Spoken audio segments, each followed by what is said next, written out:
Welcome to the Nexus Unloaded podcast. This is Will Crozier. And I'm Zach Congonis. We are here to bring you the best solutions to your lifting problems. Through our real-world experience, we hope to break things down in a digestible, applicable, and entertaining way.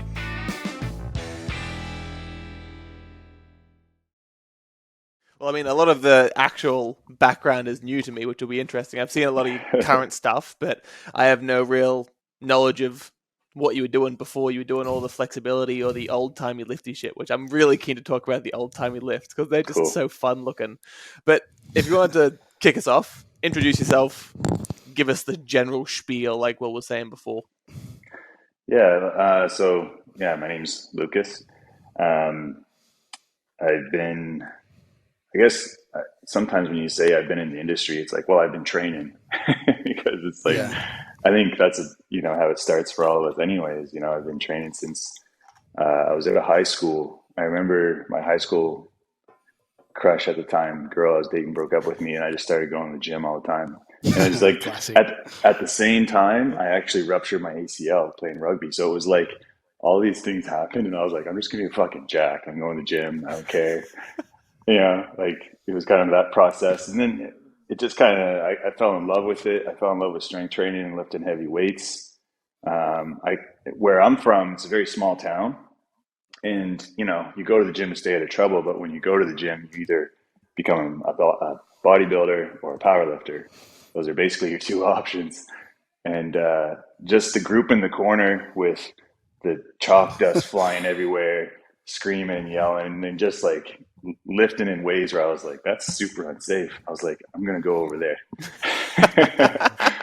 Sure. The scary looking guys. Yeah.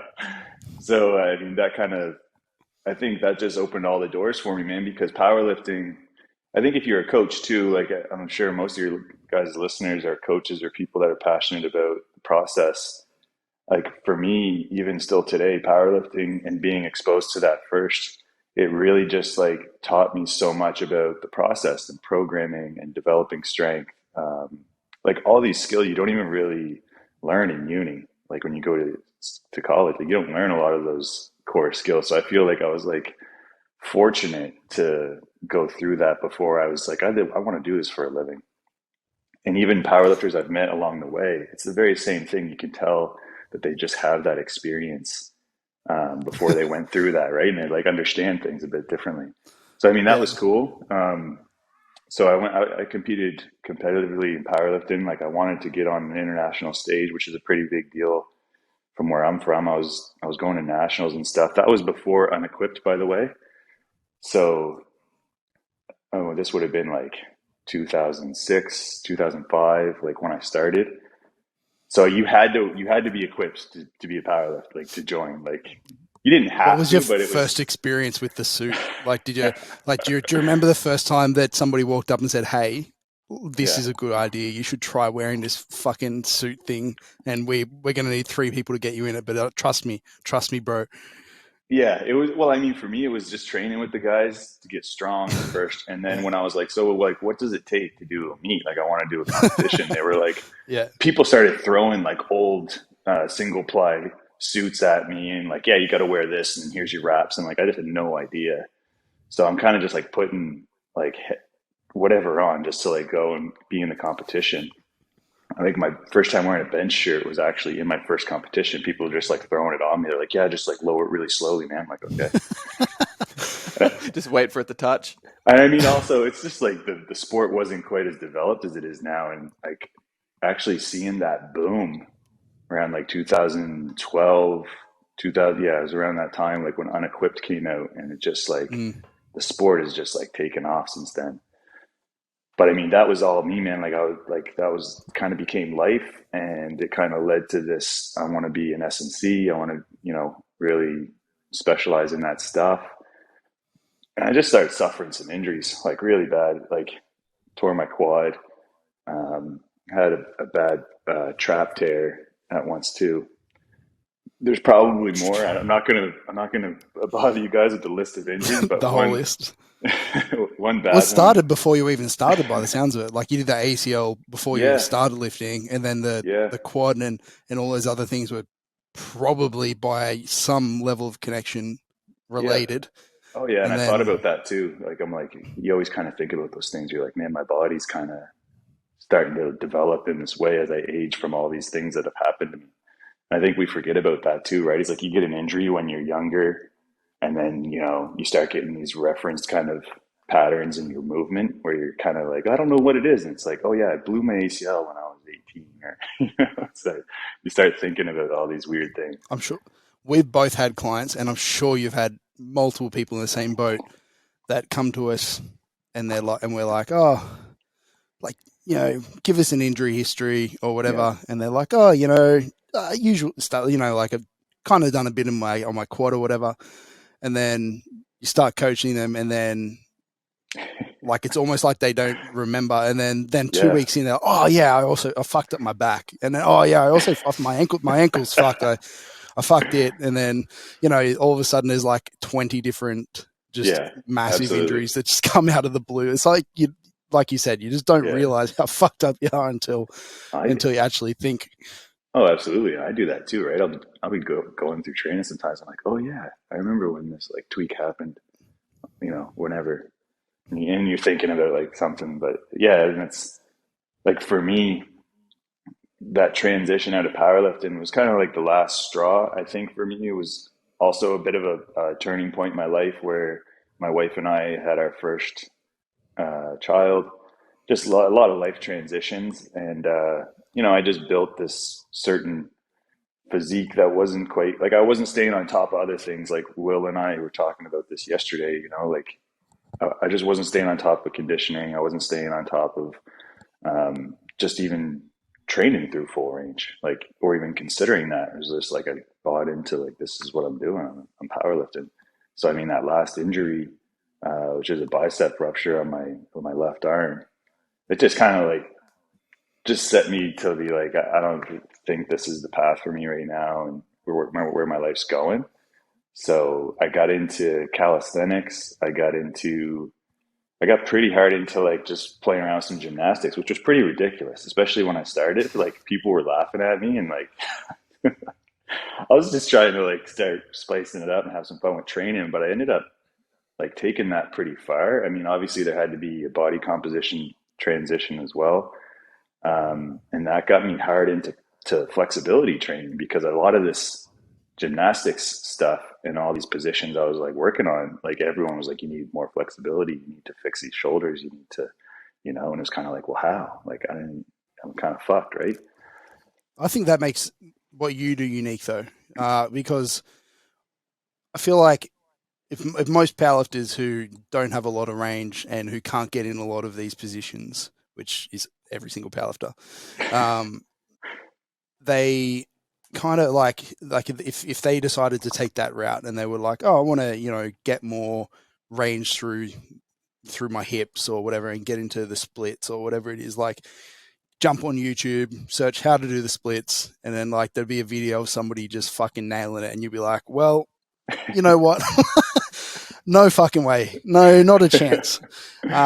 Whereas like you have, and like you were saying before, it's very experience based. A lot of the real people in the industry, like you've made that transition from like not even close to how can I bridge this gap in an easier way. So Yeah. when I look at your stuff, I'm like, that's what I love about it, is like it's more the regressions and the little steps that you have between things. Like that's I think that's what's, definitely unique. yeah.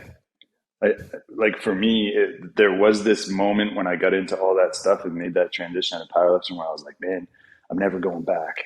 It's like you kind of just have this kind of like, I don't know, it's just kind of like this hate of like, I just I was upset. I was upset that I kind of did that to myself or whatever. And it was just, it wasn't really pointing the finger in the right direction. But I think going through that journey and realizing, wait a second, there's a lot like of gaps that need to be filled here with how to train range, how to work on flexibility.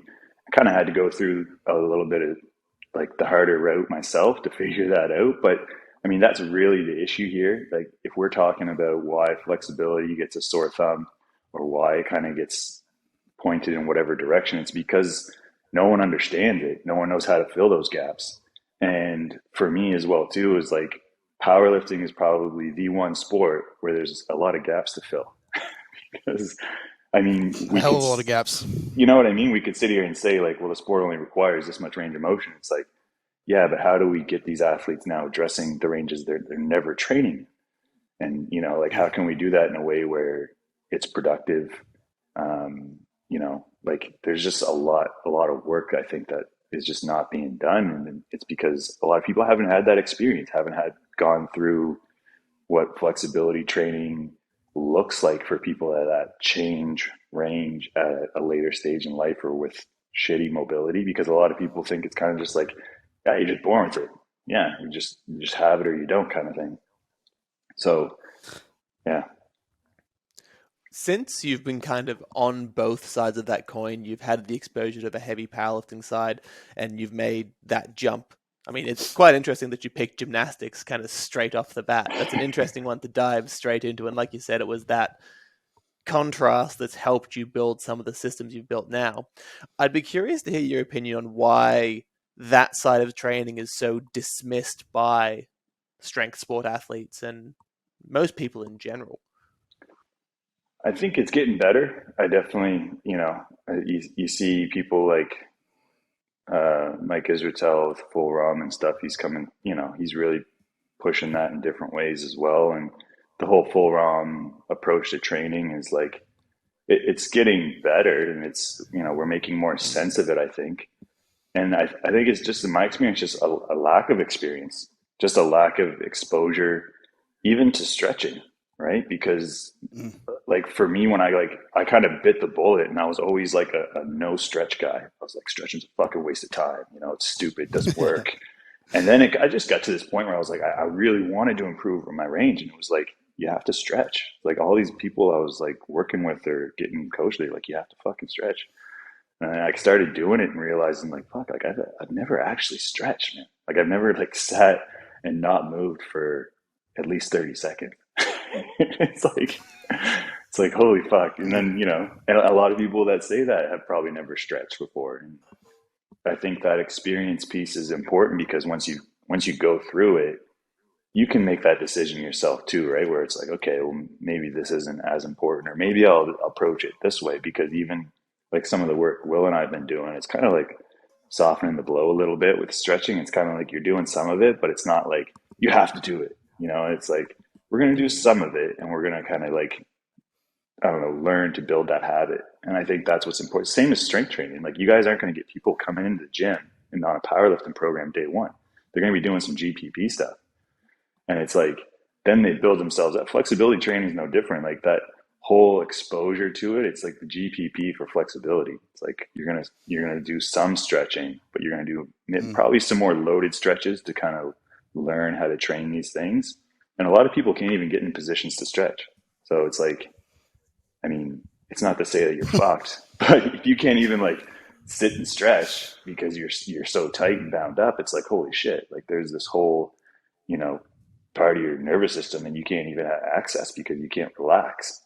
So I think it's sorry, I think it's more, well, I think when it comes to the question Zach had on the flexibility and why maybe it's not taken seriously or whatever, like I think it's a lack of understanding, just like all training, and like a lack of a goal. As in, like if I want to improve my bench press and I want to hit 100 kilos, I'm going to develop a system, you know, something. I'm going to get someone to write me a program to make that happen, and I can see that I'm here and I need to get there. Whereas some people view stretching or mobility, or like, I don't know, all these words into like they can see like pieces of puzzles, but they don't understand like how it comes together and how it's going to actually make them better. So like how is, like in your mind, how is like the first level, which is actually getting in positions to stretch, like you said, how is that going to help somebody's squat, bench, deadlift, whatever, if we're talking to powerlifters? Like, what would you say this, if you could talk to your old self that said stretching's fucking stupid, like, and try to break down that wall, what would you say? Well, I think the first thing I would say is that we're like, kind of like some of the things we've been experimenting with is like just training the ranges you're not training.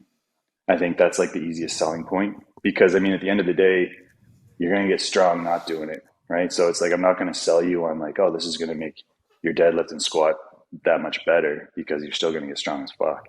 But I think the big selling point at the start with a power lifter or someone in these type of strength sports is just understanding how to train ranges that they're not training, and how that may balance out their programming a little bit better. So how you feel session to session, maybe how you're selecting your accessory work, which I mean, like you guys know, sometimes you go through these training cycles where your accessory work is just kind of piling shit on top of shit. It's like all of a sudden your knees are smashed up because you're just doing all this excessive knee work after you've done all these heavy squat volume. It's like, maybe there's a smarter way to pick your accessory work where, you know, it helps you just kind of address movements that you're not working in. I think when someone does know what they're working for, it's easier to do things as well too. And that's why I bought into powerlifting so much at the start, is because I knew what I was working for. I was like, you know, I'm going to see more numbers on the bar.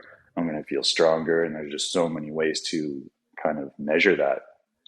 And that's where I think that's the thing with flexibility training, is like, you just never know why you're doing it. It's like, why am I doing this? And it's like, you know, there's patterns or movements.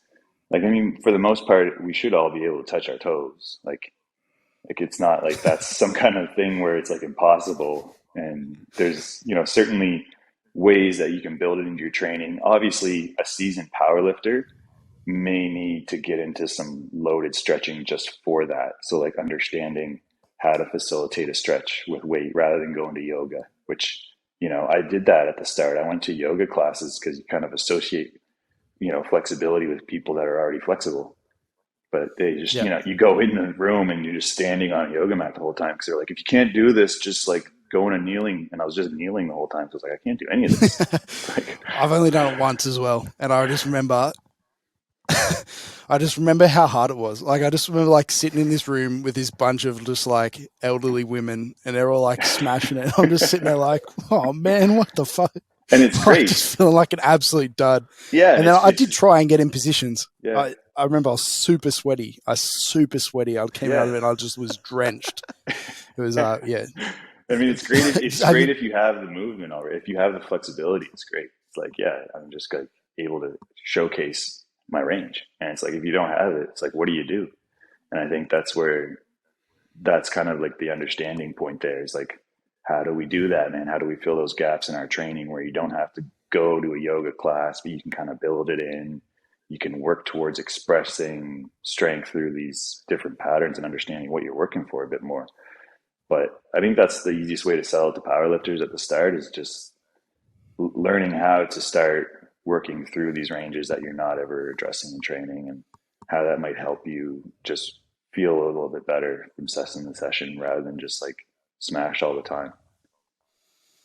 I think if you're like, I've seen some of your programs and stuff, and if you can kind of like with nutrition clients where you can kind of sneak veggies into the plan or whatever, it's kind of like you can sneak this stuff in, because a lot of the stuff you do, like especially the gymnastics regressions and stuff, like it's not like, there might be a stretch to start the session or something, or like whatever to open that range or whatever, but you are actually doing contractions at end range, or like they are difficult and you feel things working. So I think you can kind of sneak it in there, like you said, in the back end of the session, and train something that in ranges that you wouldn't, and have it not feel like it's quote unquote mobility work, or it's like, you know, just a slap on the end. Yeah. Because that's how I think most powerlifters view it. They view it like calves at the end of the session. They're like, I'll I do it. I used to do that too. I used to be doing these band mobilizations, you know, whatever. And I don't know if it did anything. It maybe felt good, but I mean, my overhead mobility was always shit. And I mean, it's still even tough after all these years of working on flexibility, but you know, putting hard kind of direct effort in towards it, I think is the key. I think if you can kind of sell it that way and have someone actually start doing the work, then that work can be built into the actual session itself, and you can actually start pushing those things a little bit more. Because that was the thing we talked about yesterday too, Will, was like, how do you think about this loaded range stuff without overtraining, or I guess getting too sore from it? And I think that's one of the other fear components with it with powerlifters is like, oh, I don't want to like totally fuck myself for my next session. And it's like, but you get, I feel like that's one of the excuses for sure. I don't think anyone truly believes that. Same with cardio. They're like, oh man, this cardio is definitely going to fuck my strength, so I shouldn't do it. No, like, for sure. Convincing yourself. Yeah. But I think maybe that's a way to do it, right? Is like introduce it very softly to the point where you can kind of take the training wheels off and it can become more direct accessory work where you can go a little bit heavier with it and you can actually start getting super strong in these ranges that you don't ever address. Even to extend that a bit further, just the idea that some powerlifters will be out there and say, oh, I can't do this general stretching at a very light intensity because it'll mess me up. Like if your performance is on that thin of a knife's edge, something is seriously wrong. Yeah, for sure. I don't know. It is definitely a mindset shift, but I think it's getting better for sure. Like since like when I started doing it, you're seeing like guys like you guys, promoting cardio, promoting like a better life. Like you don't have to power lift all year round, right? And that's, I think, when I was into it, it was kind of like the mindset, or there's just kind of like the badge to wear. It was like you're a powerlifter, you do it all year. Like you're going in and you're running training block after training block. It's this far from comp, or it's whatever, and you're just always hammered, right? Like all year. And there's guys, you kind of see the older guys, like I've seen some of the master lifters that have been doing it forever, and they're just like absolutely fucked, but like that's what they do. And they just kind of own that's what it is. This is just how it is, right? This is what we do. And it's it's a cool, it may be good to be exposed to that for your own benefit, but I think making that shift now where it's like you don't have to powerlift all year round, and you're not going to lose all your gains if you're not in a pre-comp phase or whatever it is all year round. Like I think that's just something that has to keep being pushed out by the right people for sure. Yeah. And we brought this up before, just looking at it from the perspective of raising the floor, not the ceiling. Because as soon as you raise the floor, the ceiling's going to go along with it. And that mindset, or the classic grind set of, I'll live fast and leave a big coffin that most powerlifters have. They have to understand that eventually longer exposures to those stimuli are always going to work better. If you can do some basic things to help bring that ceiling up that adds 5 years to your lifting career, there's your extra 50 kilos on your total. Yeah, for sure. It's not necessarily pump more trend, do more low bar. It's, hey, bring this bottom up so you can continue to progress into the future. Yeah, because you want to train for a long time. I think like if you are a power lifter or a strength sport athlete, like that's what you love. And I mean, even I've come back to very focused strength work, barbell work, after going through that whole like flexibility process, because that's what I love. And that's what you're trying to promote with a lot of these athletes is like, you want to keep doing this in some way, shape or form for your whole life. It doesn't have to be this temporary thing. Yeah. When you're talking about filling gaps, to get to a little bit more specific into powerlifting, obviously powerlift is very like hingy sport with the low bar. We're trying to like lock down ranges. We're trying to, I've said in the past, like powerlifting is a sport of not moving, like who can move the least, you know what I mean? Like you want to move through the least range and have the least movement options so you can just stay in that one path and move it, because it's not a speed sport. It's not a, it's a minimal range sport or whatever to a degree. At the peak, at the top end anyway. Right, we've got other secondary things that like train through bigger ranges that contribute to that in the longer term or whatever. But you're saying about like filling gaps and filling just ranges that aren't normally there. Like outside of the stuff that powerlifters would typically do, like what do you see are the big things that are missed? Like what are the main, like what would you say, like at the hip and at the shoulder? Like what are the ranges common? Like I know you mentioned a couple yourself that you had, but like overhead most common stuff. I find overhead mobility is super missed. Like you're almost non-existent to the point where you're just not even pressing overhead for the most part. Like you get to a point where you're not ever moving in that pattern, or a lot of people kind of get to there. And I was as well. And that was the biggest challenge for me. It was actually trying to change that and develop some overhead strength where it's like, okay, I can actually move in this position and I can start strength training a little harder in this position. And I think that's maybe, Yeah. I mean, my son, he's 14 now, and he kind of does ask me, he's like, how come you don't bench press as much? And I was like, because I did. I already, I already put those miles in, right? And like we talked a little bit about that. It's like, it is a core lift, but I mean, obviously as a power lifter, you just spend so much time just working the shoulders in that plane that I think that's even just one to address in itself, is like getting the shoulders moving through more extension, more flexion. How do we do that? I think the lower body, we're going to be thinking more about things like folding through more range of motion. I mean, obviously the sport's becoming dominated by sumo lifting now, but even that hinging pattern where we're not necessarily in our kind of deadlift type hinge, but like actually understanding how to fold through full ROM. We're gonna, all the things that hinge properly. Yeah, how to kind of reach a bit further. We're going to be thinking about, and one thing I like about Will's work as well too is when he does like a lot of his like high bar, narrower squat stuff. You still don't see a lot of guys doing that. You don't see a lot of guys actually training the quads up, moving through full ROM knee flexion. So, and I think too, it's because they are maybe a bit smashed around that area. So softening the blow a little bit with some of that static stretching type work, or some of the stuff like with the couch stretch. And some of the couch stretch variations that you do see me post sometimes where I'm using the adjustable bench are from working in a strongman powerlifting gym a couple of years ago, where it was like no one could do a couch stretch. It's like, okay. Yeah, well, you saw my attempt. It was the shin on the wall, trying to get in half kneeling. There, no, not a chance, not even close. It probably wasn't even like your quads and hips. It was more maybe that kneeling position being just too deep, right? So it's trying to find more accessible starting points, and I think powerlifters need that just as much as anyone needs that. Is like, you see a couch stretch and you're like, fuck, I can't do that.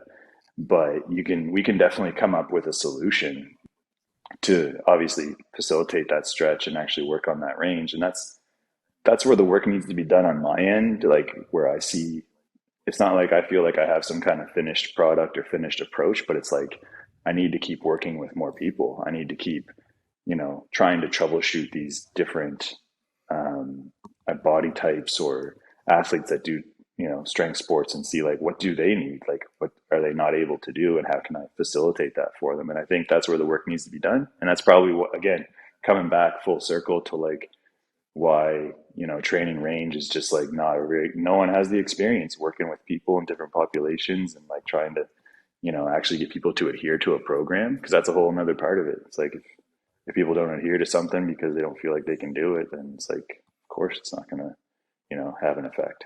Yeah.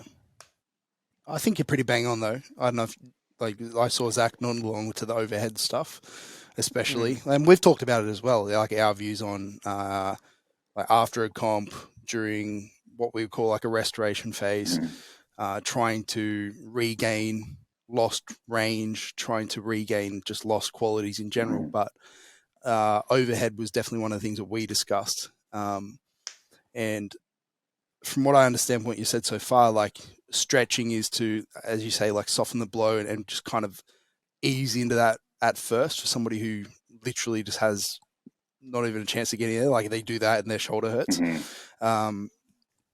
And then from there, like if is it like, what's the step, like a rough stepping stone of like going from just a static stretch to building strength in that range? Like what's the, how would you get somebody overhead, or how far would you bother even getting a powerlifter overhead? I mean, static stretch is often not really the entry point. So like a loaded stretch, loaded stretch would be probably a more proper entry point for those kind of individuals. Because again, if you can't feel it, like if again you're kind of bound up, holding a lot of muscle mass that needs some kind of assistance to be put into stretch position. So a lot of times that's where the loaded stretch exercises come into play better for that. So if we're talking about overhead, we're going to be thinking about pullover type variations where we can get some eccentric loading in, some assistance through the stretch. And if you do start that way, and if we're thinking about it properly, where we're not being stupid with it, we're using the weight to assist us through this range of motion. You're starting, the idea there is you want to think about your operating range, right? So it's like everyone has this operating range day to day where it's like I can walk around, I can move here to here. The goal with a flexibility type session is to get ourselves in this new training range. So now if we're evaluating that in a session, and this is where at the start of a session, we're always trying to look at where our current operating range is. So a powerlifter comes in, it's like, okay, I'm operating here today. Okay, at the end of the session, we're going to be operating there. All right, our goal is to evaluate that on a regular basis where our operating range is here now. So it's like we can wake up every day and it's like I'm actually more available in this space without having to do a lot of this preparatory type range work to get there. So that's where I think it's important to, I don't know, create that language. It's very important to have that language where someone is like, this is where you're operating. In this session, we're going to be training in this new available range through some of these exercises and methods. And our goal is to make that range that we're in at the end of the session just like where we are. And this is, it's to a lot of people, it sounds like a boring process because they're like, oh, fuck, man, do I have to do 5 fucking stepping stones to get overhead? Like, oh, you know, because the classic powerlifting approach, and I can imagine from what you said earlier about like in the you know, in the corner of the gym with the chalk line everywhere and all the big guys is like, I can imagine that would have been a gym with no mirrors, no machines, no fancy stuff. It's just barbells and fucking heavy clinky plates that even if you can't get overhead, you're just like, fuck it, I'm doing overhead press. Because why? Because overhead press builds the shoulders, it builds your triceps, it carries over to bench, man. Of course, no shit. So like you just kind of like force that range, right? Like what's the, I mean, I think we know, but like what are like the consequences of just skipping out on this progressional stuff and just fucking jam yourself there? Because I think we all can. Like I can't. Absolutely. I don't have any right doing an overhead press, but I reckon I could go downstairs now and fucking jam myself there. Bring the camera. I want to see it. Sleep. Well, you just jammed yourself in a snatch. It's a bit different. It was much worse. I don't think there's actually anything wrong with that because even, I mean, what is right and wrong, right? Like, I mean, at the end of the day, like if you look at a powerlifting bench press, it's like, you know, if we're saying that's right or like this is the approach to it, it's like, and there's nothing wrong with it. The body is, this whole self-organization of the body to do a task is a beautiful thing. And I think you have to promote that. You don't want to get into this headspace where you're saying, well, you can't do that until we do this. And that's the worst. I think that's probably the worst thing you could say to a powerlifter who you're trying to get kind of on board with what you're trying to say. And again, that's probably why a lot of them don't buy into this shit anyway, because someone's telling them not to do something. And I've been there, right? And as soon as someone says, you need to stop doing this, I'm just like, fuck off. I just leave. Because you're going to do it anyway, right? So it's like, and I think that's something you just need to understand is like, it's important for someone to probably figure out how to self-organize themselves overhead. Because like, you're not going to go from here to like perfect press. It's like, you'll probably develop that range and still have a fucking shitty press. And it's just because you still have to figure out how to move that object overhead and use that range that you have. So I'm never the one to say like, don't do something. If anything, it's kind of like, you know, just keep that at bay a little bit and have some fun with it. And if anything, it's actually nice to watch that shape change. And I think that's what's important for someone, right? It's like I skateboard. I got back into skateboarding recently, and it's like watching a trick evolve. It's the same kind of thing to me. It's like watching a press evolve. It's like, that's kind of like where the excitement lies for someone to be in like, I'm pressing like this right now. And maybe you put some kind of constraints in place so that they're not totally screwed. Like you're not going to let them drown. It's like, we're just, you know, letting them press and have fun with it. But then you watch that evolve over time. And that's an important process. I think that, I think with anyone that you should get in the habit of is like don't tell them they can't do a movement. Find a way to get them to do that movement and just watch it change over time. The other popular one that everyone wants, like a flat-footed squat. I don't know why, but it's maybe just a badass looking thing. But that's kind of one of those things too. You can let them play around with it and make sure there's some constraints in place if they're squatting well, but you just kind of watch that thing evolve over time. And I think that's a better headspace for people to be in when it comes to, changing your overhead range. It's like, you kind of got to do some shitty pressing to see that thing change. So your approach would be more, I'm going to program, you've told me you want to do an overhead press. So we're going to do an overhead press. And maybe we're just going to do a maybe reduce volume, reduce intensity a little bit, and add some constraints, as you said, to limit the loading and to kind of stop them from fucking themselves up, basically.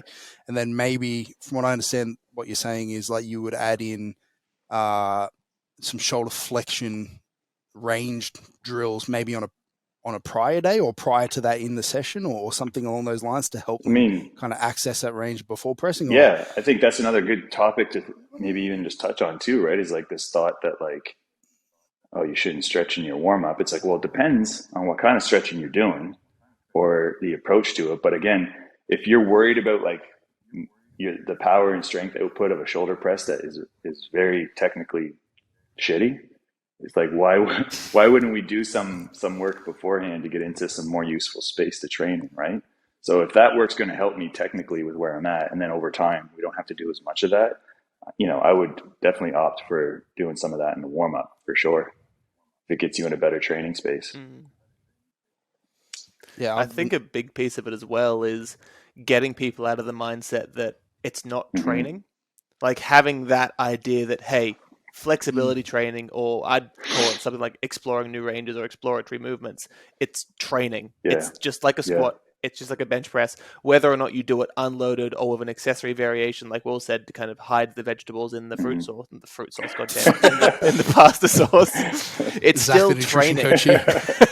Fruit sauce. It's still all training. And I think if people can get that mindset happening, it's not going to be something they just tag at the end. It's something that's going to permeate throughout their programming and their periodization. It's just going to create such a more robust model for people to progress from. And it just has to be more people.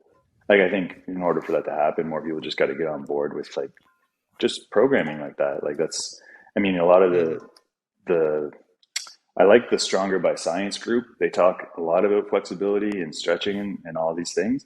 And their takeaway is always just like, we just need to like actually start doing it. It's like, because you could have all this like evidence and research, but if no one's doing it, we're just not learning, right? It's the same as all the other things that we do with strength training. It's like, this all just evolved from us doing it. It never evolved from us, just like someday being like, oh, this is how you have to do it. It's like, no, this is from years and years and years of trial and error and people working through the process.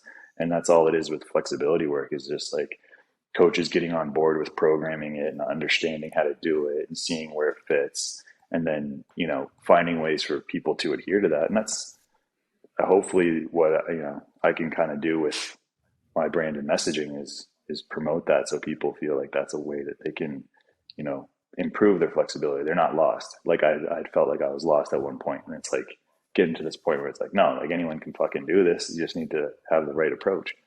So yeah.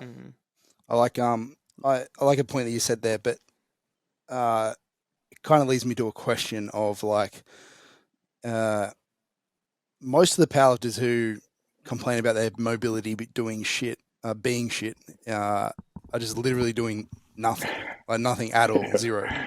Which is funny because like you wouldn't complain about being weak if you did no strength training. But anyway, but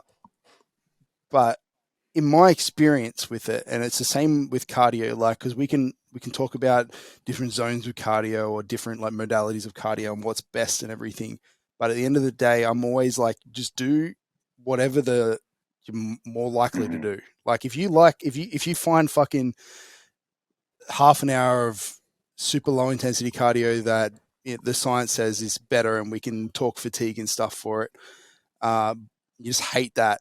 But you will, chuck in a couple of like little Metcon stuff or little sprints at the end of your session or something. Then do that. Like do that thing.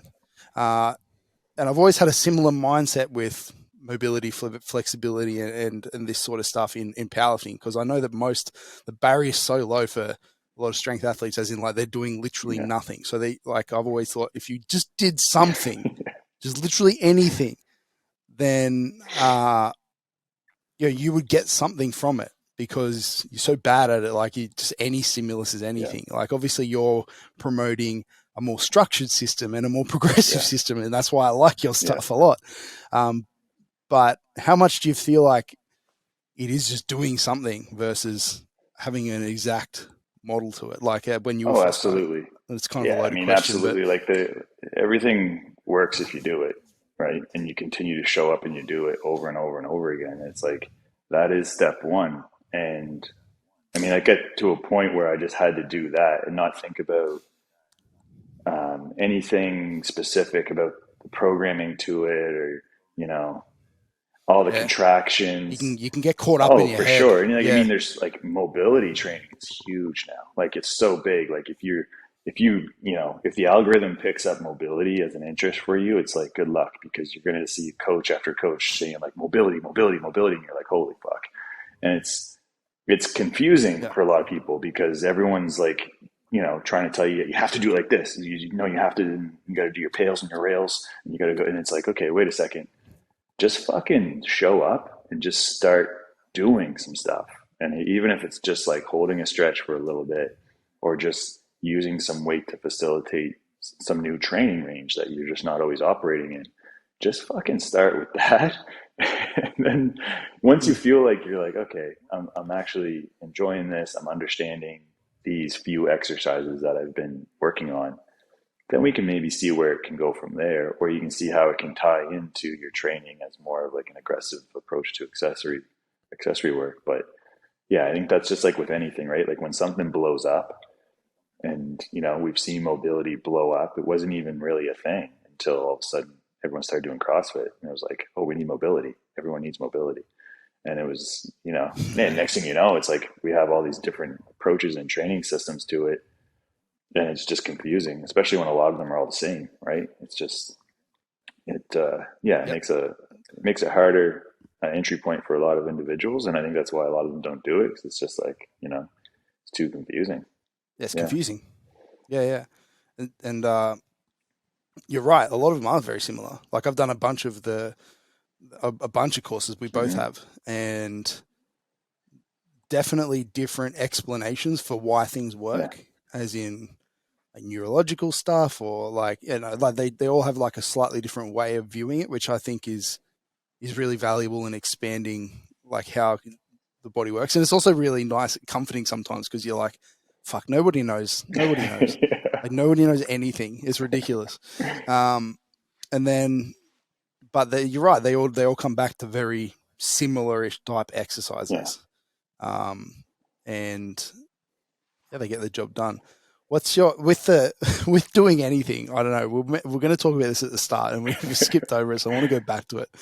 But with the whole doing anything topic, like, what's your favorite dad stretch?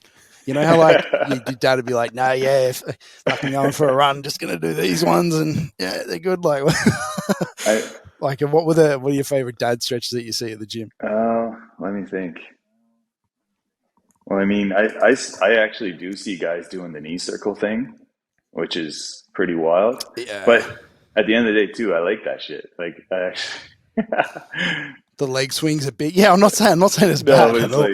Like the leg swings are big for sure. Like just aggressively swinging their leg. I don't know.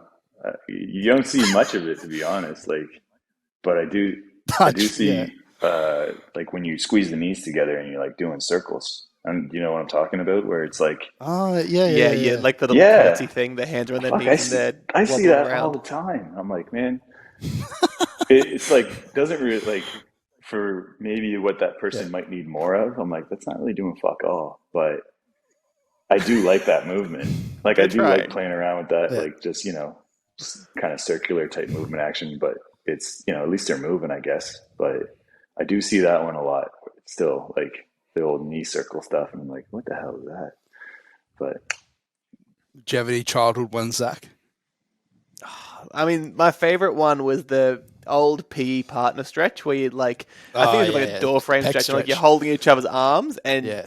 you're pressing, and then eventually two dickheads turn it into a fight, Yeah, of course. and you're trying to 100%. yeet the other person. Yeah. I reckon that's the personal Nice. favorite. I remember at footy training when I was younger, like the old just swinging your arms in circles, like just and then the coach is like, "All right, backwards now." You're good to And you're go. like, okay, I don't know why. Now that I think about it, I'm like, why did we go backwards? and then you had to do it in opposite directions. One arm in one way the other way. I don't know if the coach actually. Now I think about it, the coach is probably just absolutely pulling our legs and just like, this is fucking hilarious. Classic arm circles. Just just throwing your arms around Yeah. wildly. Just if I did that now, I wouldn't sleep very well because my shoulder would be sore. It's just embarrassing. That's the level that we're at. Zach, you've been doing some different range exploration, as you said, like as well. Is there anything you found effective, or something that I found super interesting is a lot of throwing work, as in like the stretches and movements that javelin throwers or shot putters will use. I've been talking to a lot of track and field people lately and trying to learn how to throw a shot put and a discus. It's just crazy the positions they can get into, Will. Like if you look up what a javelin thrower looks like when they terminate that throw, it's fucking incredible. Yeah. I've been getting into that too. And even more so for me, the experience of training the back bend and the back bridge and then trying to relate it to other people's experiences, or like, when people see a back bridge, they're like, oh, yoga. And it's like, no, man, like look at these throwers because they're doing some insane shit. And they're doing their back bends a lot too, right? Like they're finding a lot of variations. They're training back bends through strength and power, which is pretty crazy if you think about it. It's like now they're taking that range and they're developing power and strength with a lot of those progressions and movements, which, I mean, that's the process with all exercise, right? It's like go through it slow, develop that position, and then you get stronger and work on power output, which is, it's cool to see. I get into a lot of the throwing stuff too. I've been following a lot of accounts and athletes that are into that shit, and it's just wild stuff that they're doing. Yeah. It makes a lot of sense too, because you see it in a sport like powerlifting where people will work on these qualities, but they'll never, like, they'll put the big spoiler on a fucking beetle. They'll do the work, but they'll never actually test the range. Whereas people like these throwers, they're building the range, then putting it to the test every single time, and then watching how much further that progresses that quality. Just having that broader understanding of, cool, movements more than just squat, bench, and deadlift opens up that kind of guys to, wow, the application of this sort of stuff is so far reaching. But it's hard to see how far reaching it can be if you're so just dialed in on that one specific piece. And it gives you a massive appreciation for what it can actually accomplish in the broader context of sport. I shared Warner Gunther's training a little while ago. I mean, everyone loves his plyometric highlights because he's a freak, and you see him like jumping hurdles and stuff, and you're like, oh my god. But they did a lot of stretching. They did a lot of interset stretching in their training. And you watch a lot of throwers, and they do a lot of aggressive and range stretching techniques because they just think about how much available range that they need to express that power output. It's cool to see, like, how someone's training that to this next level where it's like developing this range and then, having all of this available power in that range too.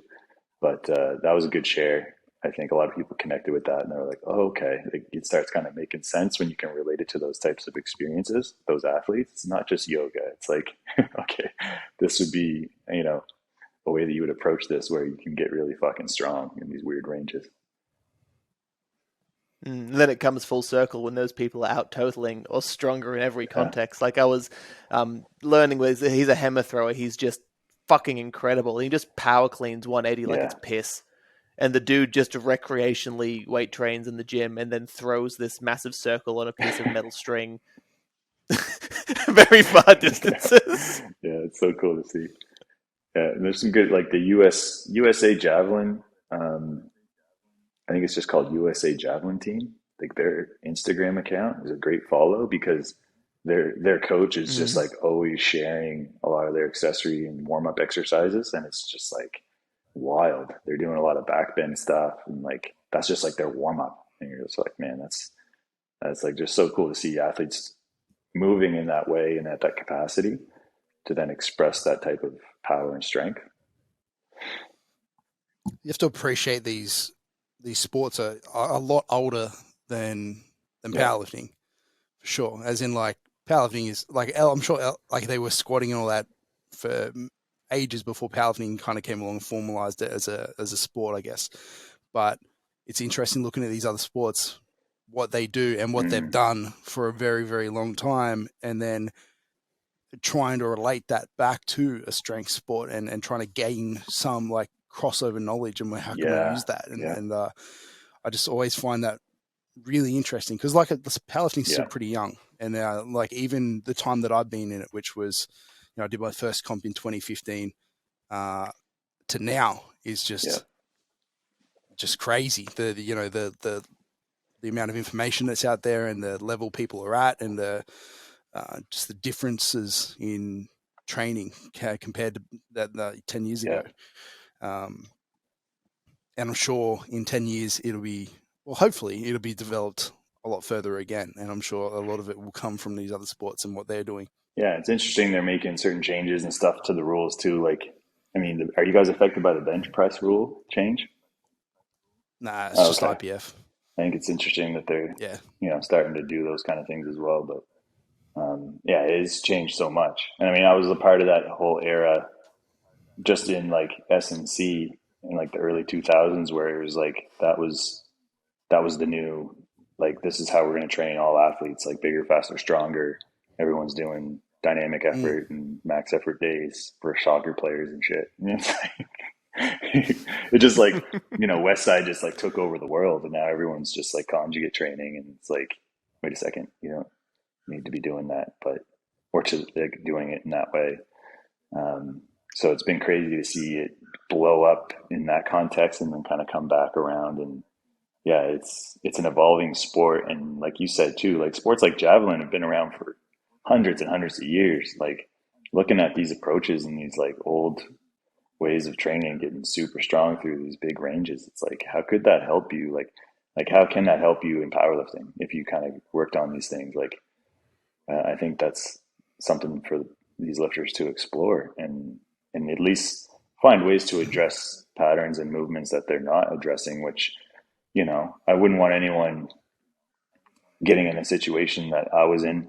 Mind you, I know a lot of guys that do, or a lot of athletes that find themselves just to a point where they're hammered with injuries, and they just kind of stop doing all of it because they just don't feel like they have, I guess, those options. And I think that's probably why it's even more important to embed that at the start when you're kind of developing in the sport, so that if for whatever reason things change and you take a break from it, or maybe you stop, at least you've developed something that's going to be a little bit more long term, and you don't feel like you have to just like rid of all of it, right?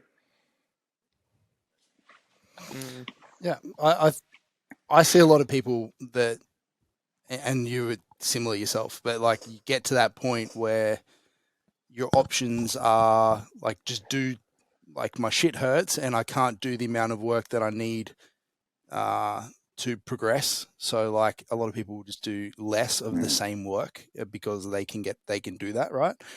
Which obviously logically isn't really the solution. Like doing less than what I was doing before isn't going to help me progress more unless I was doing an obscene amount. And that's where I think a lot of people can get into this stuff and go like, you know what, like it definitely can't hurt. Like let's chuck in some of this stuff and see how it affects things. Like I see that as how a lot of people are going to get into it. Yeah. Unfortunately, like I said, I wish people would adopt from the start and